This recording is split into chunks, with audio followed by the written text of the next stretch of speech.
بسم اللہ الرحمن الرحیم۔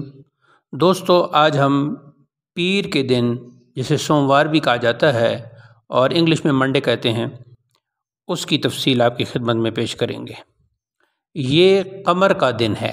قمر سے مراد چاند، ستارہ اس کا قمر ہے۔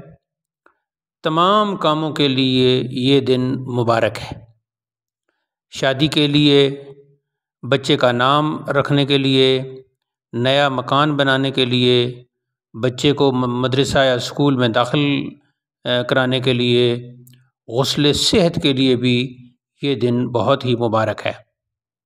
اور اگر سفر جنوب کی طرف یا مغرب کی طرف کرنے کا ارادہ ہو تو اگر پیر کے دن اس سفر کا آغاز کیا جائے تو کامیابی یقینی ہے۔ البتہ بیماری کے لیے یہ دن اچھا نہیں۔ اگر بچہ پیدا ہوگا اس دن، اگر کوئی بچہ پیدا ہوگا یعنی پیر کے دن، تو وہ بہت ہی نیک دل ہوگا۔